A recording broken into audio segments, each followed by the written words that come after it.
I knew something was off when Cheryl from HR knocked on my office door and whispered, "Hey, you forgot to initial the new NDA." I didn't. I never forget anything. That's why the damn company ran like a freshly oiled turbine instead of a flaming hoverboard strapped to a toddler. Still, I signed the paper, handed it back, and went right back to translating legalese into code triggers for the $300M Macrovia merger, the one they kept announcing like a second coming at every town hall, but no one actually understood. 12 years. That's how long I'd been at CoreLynx. Not loudly, not glamorously. I wasn't the ping pong table crowd or the kombucha slackers who wrote manifestos about culture on our internal wiki. I was the one who made sure the merger protocols passed SEC sniff tests, who built the quiet integration lattice between Macrovia's creaking legacy system and our Frankenstein backend that had been duct taped through 5 CTOs. You know, the boring stuff. The critical stuff. The stuff they didn't even know they needed until it was broken, and I had to crawl in at 2 a.m. on Christmas Eve to stitch it back together. That morning, I had 3 monitors open, 2 half-drunk coffees cold on my desk, and a post-it that said Ask Legal about Clause 9, C circled in angry red. Behind me, the office hummed with the usual startup bravado, project managers swaggering around like they invented time, devs arguing about whether JSON was emotional enough, and one intern playing the same 30 seconds of a Kendrick song on loop until I nearly stapled his AirPods to the desk. And in the middle of all that, I sat there, alone in my corner, reviewing the final compliance cert for Macrovia. My name, Amanda R. Delaney, sat right there on the federal documentation. Third-party signatory, neutral witness, clearance liaison. I was the bridge. No one else in the company had that clearance. No one else even wanted it. The training alone was 6 months of red tape and a psych evaluation. It was like getting licensed to whisper into the ERS's ear. They gave me the power, then forgot they did. I didn't mind. I like being invisible. There's freedom in it. You get to build quietly while the loud people drown each other in buzzwords. I wasn't aiming for the spotlight. I just wanted my systems clean, my documentation tight, and my coffee uninterrupted.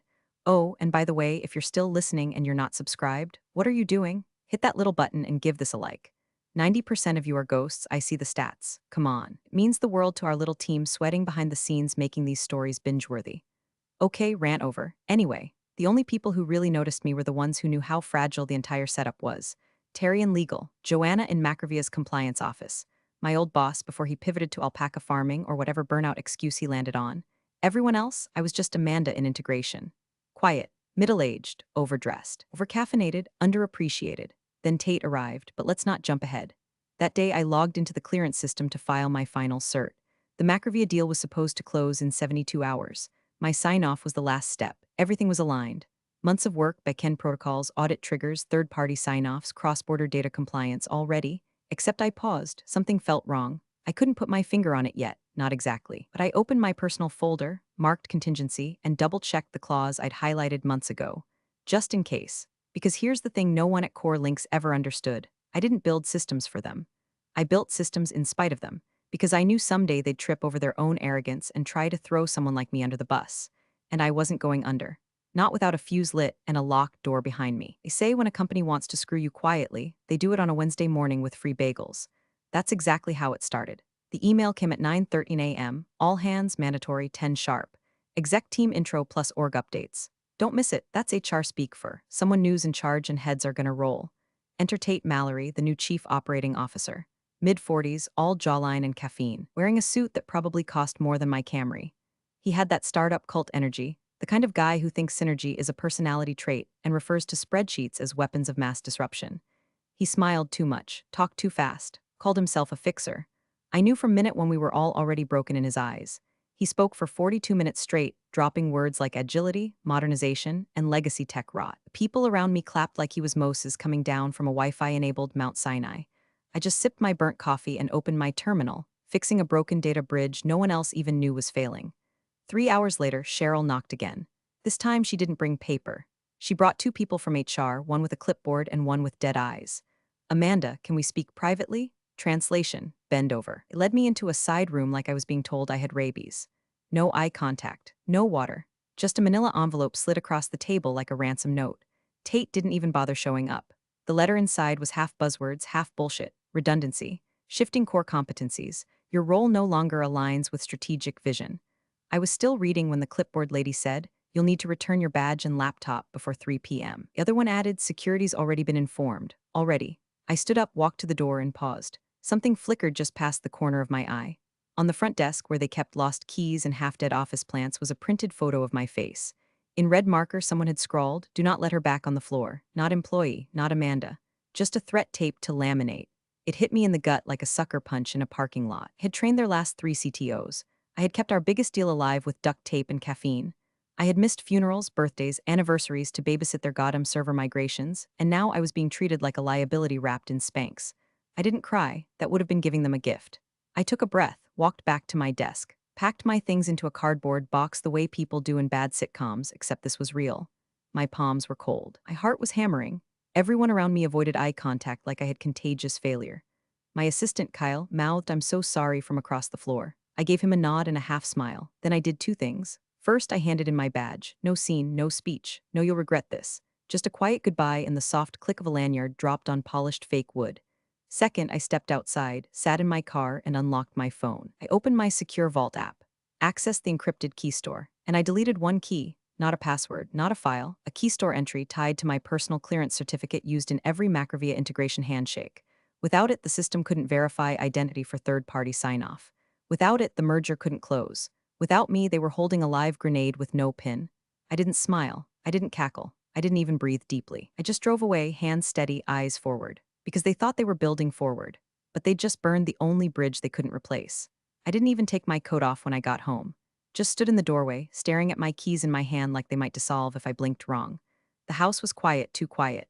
No Slack pings, no emails, no "Hey Amanda, quick question," followed by 3 hours of unpaid labor. Just the ticking of the kitchen clock and the faint hum of the fridge. The box of my office life sat on the table like a dead pet. A mug that said I void warranties, a half-used notebook full of scribbled VPN tunnels and margin notes, and a tin of mints I kept for sugar crashes during late-night system tests. All of it felt alien now, like I'd been dropped out of orbit and landed in a diorama of my own burnout. I went straight to the hallway closet. Past the winter coats, behind the broken printer I swore I'd fix, was an old fireproof file box. I dragged it out, popped the locks, and flipped through tabs labeled in my own neat handwriting. Legal, clearance, protocols, red flag. Then I pulled out the folder marked contingency. I had prepped it 2 years ago, not because I was paranoid, because I paid attention. You don't sit in on merger calls for 12 months, listen to executives lie about redundancy planning, and not start preparing for the moment they pretend you're optional. The folder was thick, too thick for someone who was supposedly legacy tech. I flipped past the org charts, the platform architecture, the SEC correspondence. Found what I was looking for, the original Macrovia protocol checklist. My name was printed on the bottom of every page as Certified Third-Party Liaison Neutral Clearance Authority. I flipped to the last 2 pages. Clause 9C, termination of named liaison without formal substitution and recertification voids compliance status and suspends the legal standing of acquisition protocol. Plain English, fire me without replacing me with someone who passes clearance and finishes the checklist, and the merger becomes a $300 million legal paperweight. No Amanda, no deal. I sat down slowly, the edges of the paper cutting into my hands like it knew what it was worth. I hadn't told anyone about this clause because no one ever asked. Hell, most of them didn't even read the merger documents. They just handed me coffee and assumed I'd keep the train moving while they stood on the tracks posing for LinkedIn. Well, not anymore. I wasn't crying. That part of me had already gone cold in the HR office when I saw my photo taped to a desk like I was a threat to national security. This wasn't grief. This was precision. They didn't just fire me, they detonated their own timeline. And the worst part, they had no idea yet. They were probably in a conference room, right now high-fiving over my exit velocity and printing a new org chart with Tate's smirking face at the top. I flipped the protocol to the final sign-off line. My signature was supposed to go there. The ink was never going to touch it now. The checklist wasn't just a formality, it was a federal requirement. It tied into compliance databases, data privacy acknowledgements, international banking approvals, every buried landmine the lawyers assured us wouldn't be a problem as long as I stayed on board. Oops. I leaned back, let the paper rest on my lap, and exhaled through my nose. This wasn't revenge. This wasn't sabotage. This was mechanics. You fire the keystone, the arch collapses, basic physics. I grabbed my old laptop from the closet, powered it up. Opened the encrypted drive I hadn't touched in 6 months. Inside, backup logs, keep air registries, liaison handshake protocols, everything they would now scramble to reconstruct from scratch with a guy named Dustin from IT who still couldn't find the correct VPN on his third day. I checked the logs, verified the deletion I made from my phone earlier had propagated to the federal handshake server. It had timestamped, locked, irrevocable. They had no idea yet, but that was about to change. I sipped cold coffee from the office mug. Tomorrow, Macrovia would notice something was missing, and the screaming would begin. The call took less than 4 minutes. I didn't rehearse it, didn't pace around the kitchen or scribble bullet points like I usually did before big meetings. I just sat there at my dining table, the merger folder open beside a bowl of cereal I'd stopped eating hours ago, and dialed the number I knew by heart. Macrovia Compliance, this is Greg Taylor. His voice was chipper, too chipper for a man standing on the edge of a $300 million pit. Hi, Greg, I said, calm and flat. This is Amanda Delaney. There was a pause, papers shuffled. A mouse clicked. Oh, hey, I was just looking at your final checklist. Actually, we were expecting your last sign-off sometime this week. Are you calling to confirm that went through? I leaned back in the chair, eyes tracing the sunlight pooling across the carpet like nothing was wrong. Not exactly. Just wanted to check on something in the process flow, see if there were any updates on your end before I submit anything further. Another pause, this one longer. Wait, you haven't submitted it. No, okay, but why? His voice changed. The smile dropped off a cliff. They terminated me yesterday. Silence, like the air left the phone line. I'm sorry, what? No worries, it happens. Just thought you might want that information before proceeding. If you need formal notice, I can have my attorney draft something. He sounded like he was flipping through documents frantically, looking for any reference that this might be a prank, a miscommunication, a bad Zoom connection. They fired you? He finally asked. I'm no longer employed at CoreLynx. My badge was revoked, systems access disabled, officially removed. But you're the named liaison, your credentials are hardwired into the process. Your ID is listed in the acquisition binder. Interagency compliance flags are tied to your profile. We can't just switch you out, that's correct. I let him sit with that. I'll send you the formal notice shortly, I added. Wouldn't want any ambiguity. And with that, I hung up. No flair, no dramatics. Just a scalpel slice straight through the spinal cord of their acquisition timeline. Then I called my lawyer. Daniel, bless him, didn't even ask why until page 3 of the termination letter. By then, he was already drafting a 2-sentence statement for Macrovia's legal team. Amanda Delaney no longer represents CoreLynx Systems in any formal or advisory capacity, effective immediately. The moment they received it, the brakes screeched. Macrovia halted all final signatures, froze the merger account, paused outbound fund authorizations and escrow triggers. I got a system alert 5 minutes later. Secure access handshake attempt failed key mismatch. Yeah, that's gonna keep happening, boys. Then I did something petty. I opened my phone and scrolled to my old assistant's number, Kyle. Sweet kid, still green, still clumsy, but sharp enough to know when the ground's starting to crack under his feet. I texted him, they might want to check Clause 9C. Just a thought, hope you're doing okay. No smiley face, no signature, just that. 3 minutes later, he responded, what the hell is Clause 9C? Everyone's freaking out. Did you hear something? I didn't answer. Let him stew in it. It wasn't cruelty, it was education. The kind you only get when you watch the ice split beneath you and realize the lifeboats are already gone. I stared out the window after that. The sun had dipped behind the neighbor's roof. The house across the street still had Christmas lights blinking like a nervous tick. It was March. I felt weightless, not giddy, not smug. Just like something had shifted, tectonically, and I was finally standing where I was supposed to be. They hadn't just handed me leverage, they gift-wrapped it and FedExed it to my front door. I didn't need to shout. I didn't need revenge. I was the consequence. And now they were going to learn what it costs to cut your foundation loose and pretend the house won't collapse. By Friday morning, the storm clouds were parked squarely over CoreLynx headquarters, and no one had packed an umbrella. The merger signing was scheduled for 10 a.m. A full exec suite circus, polished shoes, power ties, legal briefs lined up like dominoes. Macrovia's delegation was supposed to roll in, flash some million-dollar smiles, and press pen to paper while everyone pretended it wasn't already done in spirit. But 10 o'clock came and went. No Macrovia, no delegation, no chief legal officer, no signature, just silence. At 10:12, Tate stood at the front of the executive conference room, one hand in his pocket, the other nervously clicking a Sharpie back and forth like it might turn into a magic wand and fix his mess.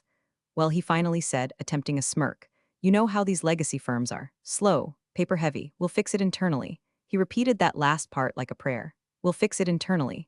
Except the problem was already internal. Because 3 floors down, someone had started whispering about Clause 9C. Apparently, Kyle couldn't help himself. Bless his nervous Gen Z heart. He mentioned the clause to a junior analyst who promptly went spelunking through the company's dusty shared drive, found a copy of the original merger protocol draft Amanda had uploaded months ago, and sent a screen cap to a friend in legal. By 11:37, it was on Slack. By noon, the panic had legs. The general counsel stormed out of his office, yelling for someone to find the original signatory logs. HR was in meltdown. Compliance froze 3 pending invoices. Legal started asking, who signed off on Amanda's termination? The merger lead tried calling Macrovia directly and got stonewalled with a polite but pointed, we are currently reviewing internal documentation irregularities. Please stand by. That's corporate for, you screwed the pooch and we're not cleaning up after it. At 1:04 p.m., my phone rang. Blocked number, decline, then again, this time CoreLynx CFO direct. Decline. Third time voicemail, I let it roll. He sounded like someone trying not to sound like someone losing his mind. Amanda, hi, look, I know this is not ideal, but we just had a bit of a hiccup with the signing today, and I was wondering if we could connect. Briefly, just to clarify some details on the compliance chain, nothing major. You know, dotting I's, crossing T's, call me, I played it twice. Then deleted it. They thought this was a hiccup. They still didn't get it. It wasn't a hiccup. It was a lung collapse. I opened my laptop, checked the Federal Liaison Registry again. My name was still listed. No substitution filed. No recertification request submitted. No alternate key in place. Without that key, Macrovia's automated signature sequence couldn't pass the compliance gate. No handshake, no merger, no exceptions. The more they panicked, the calmer I got. It was like watching a fire you didn't set, but you did remove the batteries from the smoke alarm. The kind of quiet power that doesn't ask for applause, it just exists, undeniable and irreversible. I got a text from Kyle. They're freaking out. Legal is blaming IT is blaming legal. Tate says it's a temporary credentialing bug. This is insane. He followed it up with, did you do this? I just sent a single emoji, let them interpret it however they wanted. I made a grilled cheese sandwich, watched reruns of Judge Judy, answered a few emails for my other consulting gig, the one I'd kept on the side quietly for the last 6 months, just in case. At 4:00 p.m., mass calendar invite went out to the company. Emergency all hands 4:30 p.m. conference room alpha. The subject line said, realignment and roadmap discussion. Translation, damage control. That room was about to fill with buzzwords and flop sweat. And me, I wasn't even on the guest list anymore. But I was watching, quiet, steady, letting the ripples spread on their own. At 9:06 a.m. on Monday, the email landed. The subject line was cold and bureaucratic. Pending merger immediate compliance review required the body was even colder. To whom it may concern, due to the unplanned termination of the listed third-party liaison without replacement, Macrovia Group is formally pausing all executional aspects of the acquisition. Compliance obligations under Section 4.7 and 9(c) are currently unmet. Until resolution, transaction is considered suspended indefinitely. 4 lines, no room for argument, no spin. The kind of message that makes CFOs drop their coffee and HR reps start dry heaving into the recycling bin. And me? I was sitting at my kitchen table in sweatpants, pouring almond milk into my cereal, watching it happen in real time. The buzz on LinkedIn. The finance blogs catching wind. A post from someone at Macrovia that read, simply, always verify your bridges before you burn them. I couldn't have written it better myself. Daniel, my lawyer, sent off the final documentation 30 minutes later, fully notarized, signed in blue ink, sent priority with a digital confirmation. The letter was short but lethal. Miss Amanda Delaney has no further professional, contractual, or advisory obligations to CoreLynx systems, effective retroactively to the date of her termination. All compliance duties tied to the Macrovia transaction have ceased. He even added a nice legal flourish about proprietary knowledge and third-party vendor independence. I didn't even ask him to, but Daniel's a pro. He knew exactly what was about to happen. The minute that letter hit Macrovia's compliance inbox, the door slammed shut. Legally, structurally, practically, they couldn't just hire someone new and pick up where I left off. The deal wasn't a PDF they could forward, it was a hand-stitched parachute, and I'd been the one sewing the cords. Rip me out and they're falling with no drag. Later that afternoon, I opened a new tab and registered QuietSeal LLC. It took 11 minutes. EIN, registered agent, bank account pending. Just like that, Amanda Delaney was no longer an employee. I was an entity, a vendor. A firewall with a mailing address and a licensing clause. My phone stayed silent most of the day. No more calls from the CFO, no desperate texts from Kyle, but I knew they were talking. I could feel the boardroom tremors from 3 ZIP codes away, because now the whispers were starting. Wait, did Amanda have side equity in the Macrovia pipeline? Did she build the original data bridge? Was she acting as a vendor this whole time? No, I wasn't, but they wanted to believe I was, because otherwise they'd have to face the fact that I was just a salaried ghost they ignored, until I became the keystone holding up their entire castle. Funny how people rewrite history when the present starts burning. I got a text from an unknown number that evening. Just 2 words, well played. No name, no signature. Probably someone from legal, or maybe Macrovia's COO, or maybe one of the other ghosts who watched everything from the wings and never said a word. I didn't reply, I was done playing. This wasn't a game anymore, it was architecture. Clean lines, elegant collapse, an old building raised not with dynamite but with precision. A single screw removed, a single key store revoked. A signature never written, the betrayal didn't sting anymore, that was over. Now I just felt focused. Clean, unburdened. Somewhere downtown, Tate was probably sweating through his shirt, facing a glass conference room while someone pointed at Clause 9(c) projected on the wall like it was the Zodiac Killer's note. And me? I was adding a new tagline to my LLC website draft. QuietSeal LLC compliance without compromise had a nice ring to it, and it was about time someone remembered who built the damn bridge. It started with a whisper in the elevator, one of those dry-mouthed, wide-eyed conversations executives think no one hears. By mid-morning, it had metastasized into a board-wide panic. Someone leaked a red-line document from Macrovia's legal team, termination of Amanda Delaney Void's acquisition standing. The phrase bounced through every hallway like a live grenade. Suddenly, directors were sitting bolt upright in meetings. Phones rang without pause. Lawyers shouted over each other like caged dogs, while the PR team frantically prepared contingency statements in case the news hit the press. And hit it did. A financial blog posted a blind item. Unnamed Ohio-based tech firm loses key compliance asset mid-merger. Deal in limbo. $300M on the line. They didn't name CoreLynx, but they didn't have to. Inside the building, the air turned to ice. The CFO called me again. This time, he didn't bother with pleasantries. His voice was high-pitched, cracking, like a balloon about to pop. Amanda, I swear to God, this is your fault. You're holding us hostage. Do you even understand the position you've put us in? This could kill the company. You can't just walk away. I didn't answer. Just stared at the screen as it buzzed and rattled on the table. Then it stopped. Then again, voicemail, I let it roll. His tone had changed, now it was pleading. Amanda, we're willing to be flexible. Just please call me back. We can work something out. Macrovia won't accept anyone else. I keep saying material personnel discrepancy, and legal's saying you were never replaced. It's a technicality, right? We can fix it. Please just talk to me. Click. I watched the waveform load into my inbox and deleted it without listening again. It wasn't a technicality, it was the whole damn structure. They hadn't just removed a cog. They'd taken a match to the foundation and acted surprised when the roof caved in. Macrovia wasn't budging. No workarounds. No acting liaisons. No emergency substitutions. Their final response was 3 lines long. We do not accept interim authorization under Clause 9C. Acquisition terms voided. Contract suspended. Tate tried to spin it in a meeting, said we'd rebuild the trust, whatever that meant. Someone in legal reportedly laughed out loud. The finance lead looked like he was about to cry. And then they made a mistake. They thought they could still salvage this the old-fashioned way. With charm, with pressure, with in-person theatrics. So they sent someone to my house. Late afternoon. Gray Lexus parked awkwardly across the driveway. A man in a blazer stepped out, holding a manila envelope and the kind of hope that smells like desperation in the wind. He rang the bell, waited, rang again. I was inside, lights off, sitting at the kitchen table with tea and the faint hum of jazz in the background, flipping through licensing terms for a new client inquiry that had hit QuietSeal's inbox earlier that day. He knocked. I didn't move. I watched him on the doorbell cam, pacing, checking his phone, muttering. Finally, he left the envelope wedged in the screen door and got back in the car. I let it sit there until the wind blew it off the porch. I didn't need to open it. I already knew what it said. Apologies, offers, vague hints at reinstatement and restoring alignment. They still thought this was about a job. They didn't understand I'd already built a new world from the pieces they threw away. This wasn't a grudge. It wasn't revenge. It was just done. Done letting people talk over me in meetings while I kept their infrastructure from collapsing. Done translating their mistakes into code fixes. Done playing Sherpa to a summit I was never invited to celebrate. So when they knocked, I didn't flinch.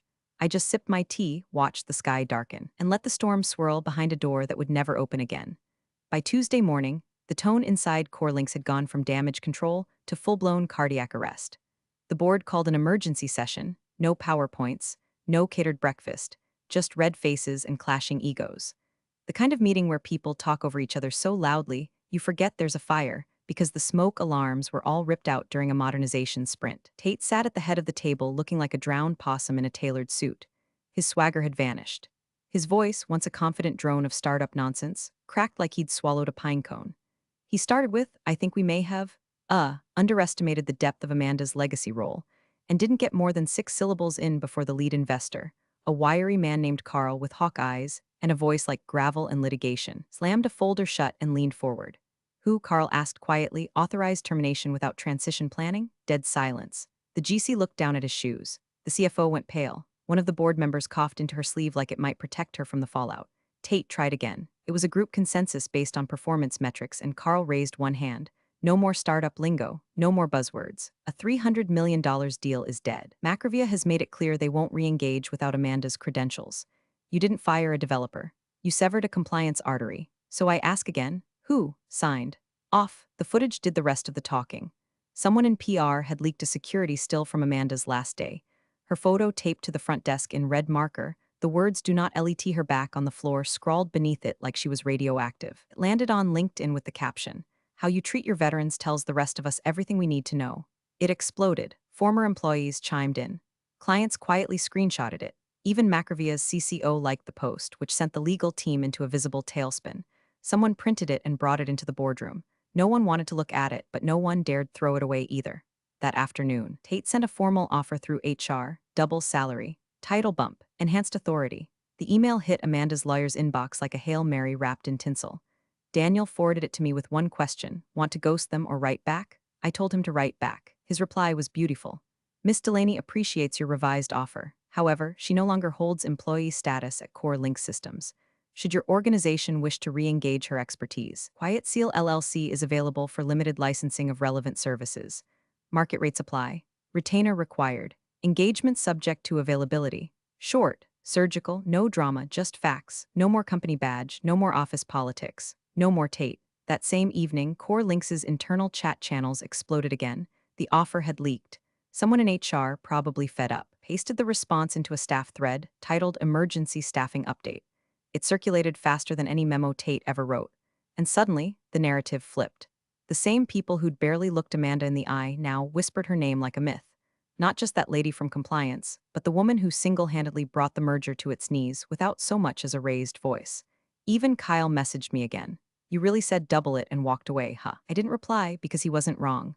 I hadn't burned the bridge. I just turned it into a toll road. And now, they could either pay the fare or stand there watching the wreckage from the shore. It ended not with a press release, but with a whimper. Macrovia officially pulled out on a Thursday morning. The statement hit the wire at 7:13 a.m. due to unresolvable compliance gaps and personnel discrepancies. Macrovia Group has terminated its acquisition proceedings with CoreLynx Systems. We wish all parties well. 4 sentences. Cold, surgical. A bullet in a silk envelope. By 9 a.m., CoreLynx's stock was in freefall, $300 million in projected value gone like a magician's rabbit, but without the applause. By noon, someone in the finance team leaked the investor call transcript. It was brutal. The lead investor screamed, the GC deflected, and Tate apparently left mid-call with the mic still hot. I watched the CFO resign via webcast. Pale, hollowed out, delivering the usual spiel about new opportunities and family time, like anyone believed he was doing anything but fleeing the smoking crater. I never re-entered the building. Not even when they sent another courier with a new offer. Not even when the interim CTO asked for a quiet conversation over coffee. But I did answer the door for the courier that came on Friday morning. He handed me a square velvet box, no sender label, just a gold seal I recognized from Macrovia's executive suite. Inside, nestled in silk, was a note in careful, steady handwriting. Next time, they'll know who built the bridge. RM, CEO, Macrovia Group, no pitch. No ask, just recognition. The kind that doesn't come with confetti but lands like a gavel. I set it on my bookshelf, right between the merger binders and the QuietSeal operating agreement. Then I walked back to my new desk. My home office didn't smell like burnt coffee and recycled ambition. It smelled like fresh pine and control. 3 screens lit up in front of me, none connected to Slack, none tied to anyone who could call me legacy. QuietSeal LLC had just signed a third client. One of them was CoreLynx. They didn't want to, but they needed to. They were licensing one of the old integrations I'd architected. The very same infrastructure they once deemed obsolete. Now, critical, and I controlled the access keys. I charged them 4x the original rate. No complaints, because this time they knew. As the sun spilled through the blinds, I wrapped my fingers around a warm cup of coffee and watched the light catch on the edge of that velvet box. A quiet morning. No meetings. No fire drills. Just clarity. My phone buzzed. New email. Subject, respectfully requesting your terms. I smiled, took a slow sip, let it sit on my tongue a moment before swallowing. Let the world run. I wasn't chasing anymore. I was the terms. Big thanks for watching, you sneaky seniors. Subscribe to keep the coffee pot brewing revenge. Your ex-colleagues won't know what hit him.